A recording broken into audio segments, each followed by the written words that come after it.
नमस्कार विद्यार्थी मित्रांनो, पवित्र पोर्टल संदर्भात गुड न्यूज आलेली आहे. नवीन जी आर एल नवीन प्रसिद्धीपत्रक आलेलं आहे 3 डिसेंबर 2025 चे.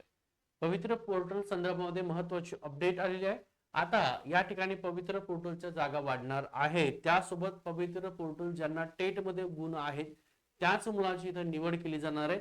हा जी आर काय सांगतो ते सविस्तर संपूर्ण पहा. व्हिडिओ आवडला तर व्हिडिओ लाईक करा, शेअर करा, सबस्क्राईब करायला विसरू नका. पवित्र पोर्टल या संगणकीय प्रणालीद्वारे राज्यातील प्रवर्ग जे काय प्रवर्गाच्या खाजगी आता हे सगळं जे काय आश्रम शाळा संदर्भामध्ये जी आर आहे अत्यंत महत्वाचं आहे. कारण इथं सुद्धा शिक्षक आता पवित्र पोर्टलच्या मार्फतच घेतले जाणार, त्याच्यामुळे ही गुड न्यूज आहे.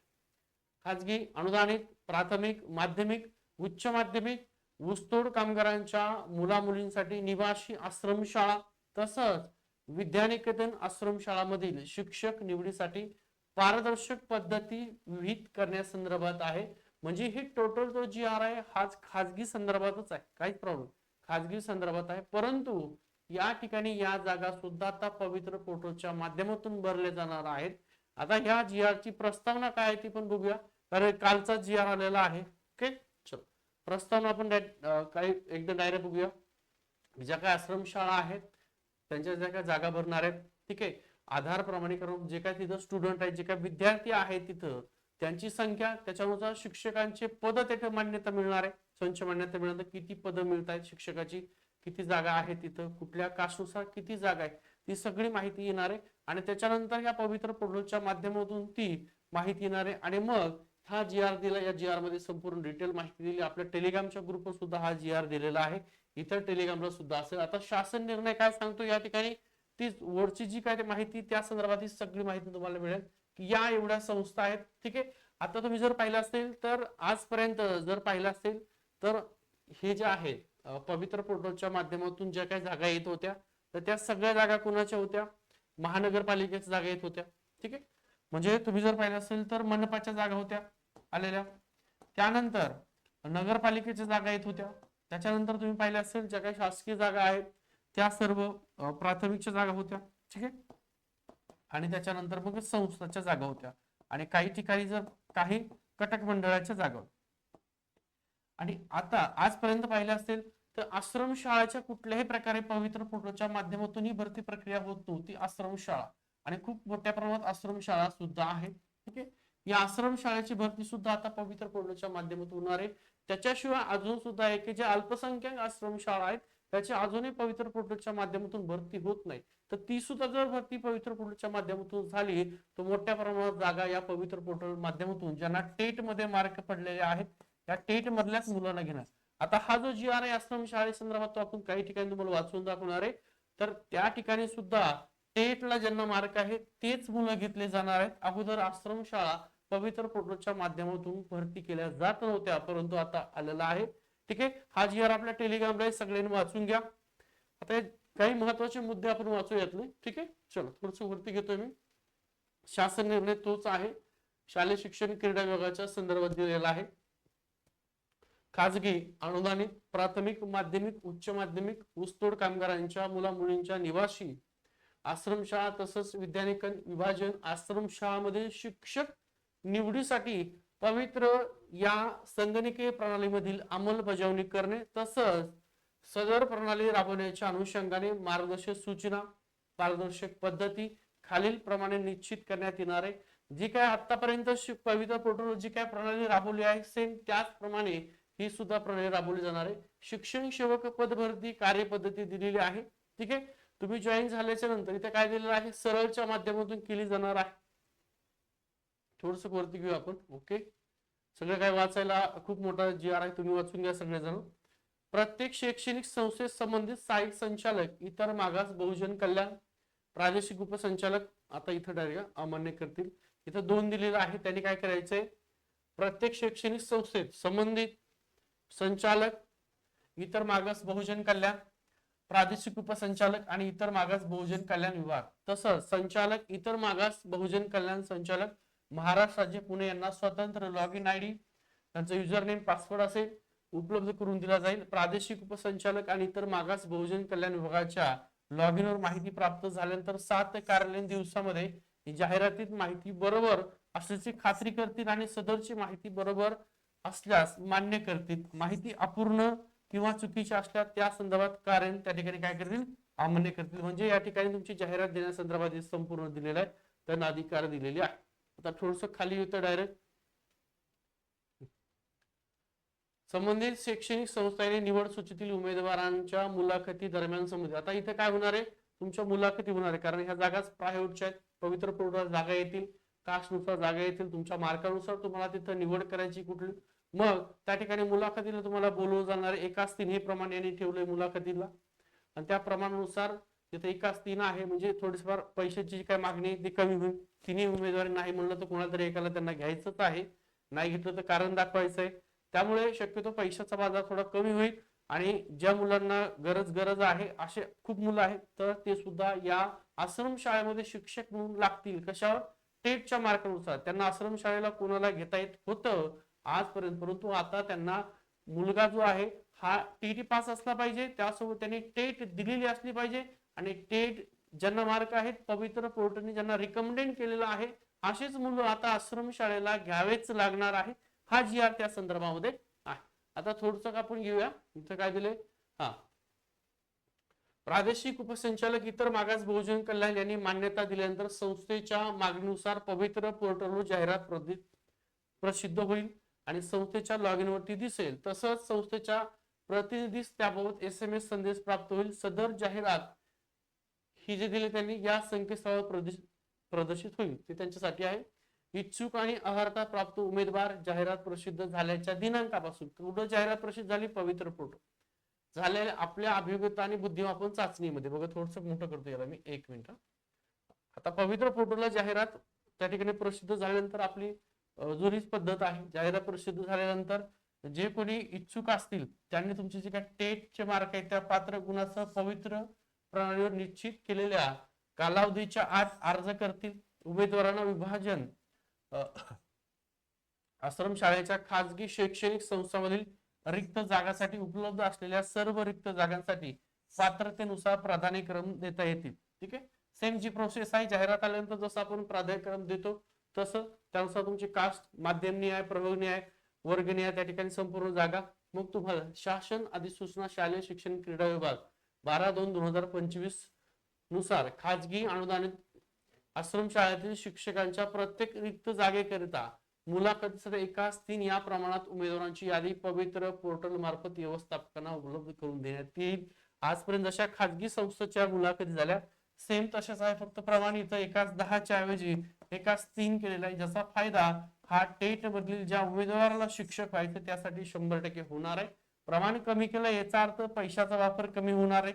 इथं एकाच 10चं प्रमाण असेल तर पैसे जास्त मागता येतात, एकाच 3 असेल तर या ठिकाणी एक जो देईल. तर शेवटी आहे, सगळ्यांना माहिती आहे, काही सांगायची गरज नाही. संस्था म्हटलं तुम्हाला पैसे द्यावंच लागतात, पर्यायच नाहीये. फक्त काही संस्था आहे ज्या 1 रुपया न घेता तुमच्या मुलाखतीवर तुम्हाला सिलेक्शन करून घेतात. आता मुलाखती सुद्धा पद्धती जुनीच दिलेली आहे. 30 मार्काला मुलाखत दिली, ते पण आहे थोडे इथे दिले. संबंधित खाजगी व्यवस्थापन त्यांच्या लॉग इन वर मुलाखतीसाठी उपलब्ध झालेल्या निवड सूचीतील जी निवड सूची असेल त्या निवड उमेदवारांची मुलाखत घेतील आणि त्यांचे अध्यापन कौशल्य तपासतील आणि त्या आधारे उच्चतम गुण प्राप्त झालेल्या, आता यांना खरंच अध्यापन कौशल्य तपासायचे आहेत का, मुलाखत घ्यायची तुम्हाला. एकाच 3 प्रमाण दिले, त्यांना तुम्हाला काय मागायचं हे तुम्हाला पण माहिती, बस फॉर्मॅलिटी करायची. चला, झालेल्या उमेदवारांची रिक्त पदावर निवड करेल. म्हणजे तुमची मुलाखत घेतील, अध्यापन कौशल्य चेक करतील आणि मग तुम्हाला रिक्त पदावर निवड करतील. मुलाखत आणि अध्यापन कौशल्य यासाठी त्यांनी एकूण गुण 30 ठेवलेले आहेत, जे जुनेच आहेत. मुलाखत व अध्यापन कौशल्याद्वारे संबंधित शैक्षणिक संस्थांना उमेदवारांचे गुणपत्रक व निकाल पवित्र प्रणालीवर जाहीर करतील आणि त्याचबरोबर मुलाखतीत उपस्थित राहिलेल्या उमेदवाराला देखील त्याचा निकाल व्यक्तिशः कळवतील. गुणपत्रकानुसार प्रथम क्रमांकावर असलेल्या उमेदवारांची नियुक्ती ही 7 कार्यालयीन दिवसात संबंधित शैक्षणिक संस्था करेल आणि निवड झालेली एखाद्या असेल जो कोणी निवड झालेला उमेदवार 7 कार्यालयीन दिवसात हजर जर नाही झाल्यास गुणानुक्रमाने पुढील उमेदवारांची नियुक्ती संस्था करेल म्हणजे एकाच तीन एखाद्या संस्थेवर जागा आहेत एकच, तिथं एकाच तीन याप्रमाणे उमेदवार जर तीन मिळाले आणि तिथं जो कोण उमेदवार त्यांचं जे काय बोलणं झालं असेल तो हो म्हणला असेल आयत्या टायमाला तो आलाच नाहीये, तर मग पुढच्या उमेदवाराला सुद्धा संधी दिली जाईल. हा चांगला आहे. म्हणजे पवित्र पोर्टल मार्फत ही एक चांगली गोष्ट केलेली आहे की आश्रमशाळाला आणलंय आणि त्या आश्रमशाळात मनमानी कारभार नाही की कोणाला तरी शिक्षक म्हणून घ्यायचं. अगोदर असंच चालू होतं. आता पवित्र पोर्टलच्या मार्फत त्याचसोबत तुमच्या टेटच्या मार्कानुसार इथं तुमचा रिकमेंडेड होणार आहे आणि मग त्यांना आश्रमशाळांना जे काही शिक्षक आहे त्यांना घ्यायचंय आणि त्यात सुद्धा तुमची मुलाखत झाल्यानंतर तिथं नोंदवायचंय त्यांना की या विद्यार्थ्याला आम्ही घेतलेलं आहे. ओके. संबंधित शैक्षणिक संस्थांनी निवड सूचीतील उमेदवारांच्या मुलाखती दरम्यान संबंधित उमेदवाराची सर्व मूळ कागदपत्र तपासणी करायची. आता एससी ला जागा असेल, एसटी ला असेल, ओबीसी असेल, ओपन असेल, ईडब्ल्यूएस असेल, एससीबीसी असेल, ज्या कुठल्या कास्टला असेल त्या जागेनुसार तुम्ही दावा केला असेल, तुमची निवड पण झाली असेल आणि तुमच्याकडे डॉक्युमेंट नसतील तर तुम्हाला तिथं घेतलं जाणार नाही. तुमच्यावर कायदेशीर कारवाई सुद्धा केली जाईल. लक्षात ठेवा. समांतर आरक्षण असेल, भूकंपग्रस्त, प्रकल्पग्रस्त, माजी सैनिक असेल, खेळाडूमध्ये असेल तर ते सुद्धा तुमच्याकडे डॉक्युमेंट असावेत. नॉन क्रिमिनल सुद्धा असावे. सगळं डिटेल मध्ये दिलेले, बाकी काय डॉक्युमेंट मध्ये. संबंधित शैक्षणिक संस्था निवड उमेदवाराच्या मुलाखती दरम्यान संबंधित उमेदवाराची सर्व मूळ कागदपत्राची तपासणी करतील. व्यवस्थित वाटलं तर घेतील, नाही तर पुढच्या उमेदवाराला.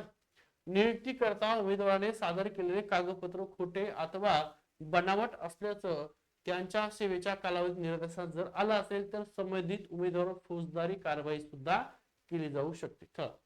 त्याच्यानंतर आता छाननी झाली, मूळ कागद योग्य असणे खात्री झाल्यास संबंधित पात्र उमेदवारांना खाजगी शैक्षणिक संस्था व्यवस्थापने 7 दिवसाच्या कालावधीत ईमेलद्वारे तसंच नोंदणीकृत डाकेने नियुक्त पत्र त्यांना पाठवेल. घरी किंवा ईमेल सुद्धा पाठवेल आणि उमेदवाराने नियुक्ती पत्रात 7 दिवसाच्या आत स्वीकृती कळवणे बंधनकारक राहणार आहे.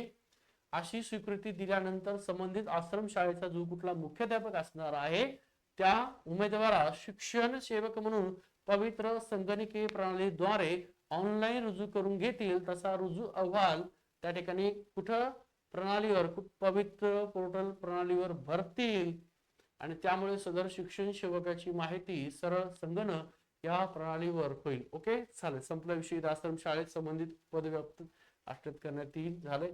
आता हा जी आर थोडस बघूया काय नाही दिलं त्याच्यामध्ये. एकदा वाचून घ्या तुम्ही. फक्त याचा फायदा एवढाच झालेला आहे की या आश्रम शाळेत जागा पवित्र पोर्टलला आल्यात आणि ज्या मुलांना खाजगी संस्थेवर जॉब करायचा आहे त्यासाठी सुवर्ण संधी आहे. जे मुलांचं मागच्या वेळेस 2-3 मार्काने झालं नाही खाजगीवर, यावेळेस होऊ शकतं. साधारणतः नियुक्तीचं माध्यम दिलेलं आहे तुम्हाला. सगळं नियुक्ती झाल्यापासून तुम्हाला शिक्षण सेवक जे पद आहे 3 वर्षापर्यंत दिले, वय वर्ष दिले, कमीत कमी 18 वर्ष, ओपनचं 38 वर्ष, कास्ट असेल ते 43 वर्ष. ओके, चला. शिक्षण सेवक भरती पवित्र प्रणालीद्वारे न करणाऱ्या शैक्षणिक संस्थांना किंवा शाळांना संबंधित रिक्त पदाचं वेतन किंवा वेतनेतर अनुदान अनुदेय राहणार नाही किंवा दिलं जाणार नाही. आता थोडस खाली येऊ आपण. फक्त एक सेकंड.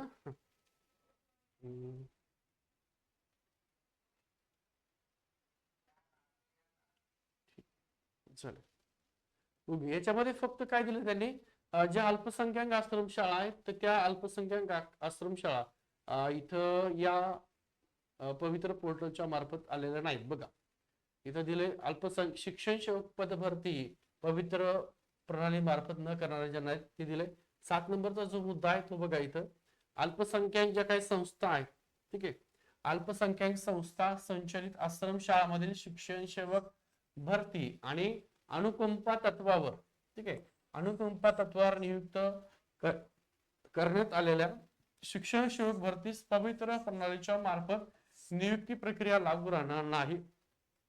आणि ह्या ज्यावेळेस संस्था, जसं आता एक टप्पा झालेला आहे, एक टप्पा म्हणजे कुठला, तर त्या ठिकाणी आता आश्रमशाळा ह्या पवित्र पोर्टलच्या मार्फत आल्या, तसा दुसरा टप्पा ह्या अल्पसंख्याक संस्था जर पवित्र पोर्टलच्या मार्फत भरती करण्यास सुरू झाली तर मोठ्या प्रमाणावर जागा या टेटवाल्या मुलांना मिळतील.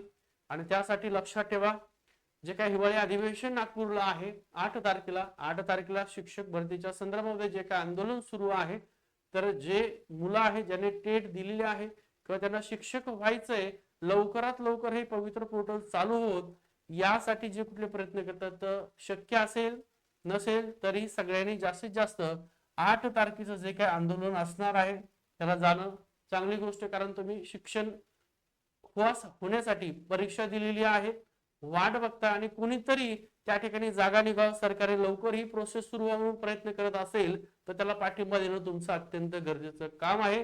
त्यामुळे तुम्ही शक्य असेल तर नक्की नक्की नक्की 8 तारखेला जे काय नागपूर या ठिकाणी अधिवेशन होणार आहे तिथं जे काही मुलांनी आंदोलन सुरू केले, शिक्षक भरती लवकर होण्यासाठी टेट दिलेली आहे, जागा जाहीर करा आणि पवित्र पोर्टल लवकर सुरू करा, या संदर्भात सगळे नक्की तिथं हजर राहा. ती व्हिडिओ आवडला असेल तर नक्की सर्वांपर्यंत व्हिडिओ शेअर करून द्या. जे काही शक्य असेल ते तुम्हाला माहिती देण्याचा मी प्रयत्न केलेला आहे. ओके. आणि सीटीईटीची तुम्ही टीईटी जे काय आन्सर की आहेत इतर क्लासवाले ते चेक करून तुम्हाला वाटत असेल की मी टीईटी पास नसेल, हरकत नाही, सीटीईटीचा फॉर्म भरा. फॉर्म भरताना पहिली लँग्वेज मराठी घ्या आणि दुसरी हिंदी घ्या. इथं तुम्हाला सगळं फ्री मध्ये सीटीईटी सुद्धा आपल्या चॅनलवर घेतलं जाणार आहे, काळजी करू नका. टेलिग्रामचा ग्रुप आहे आपला, या व्हिडिओच्या डिस्क्रिप्शन मध्ये लिंक दिली, तो जॉईन करून घ्या. ओके, शो थांबतो.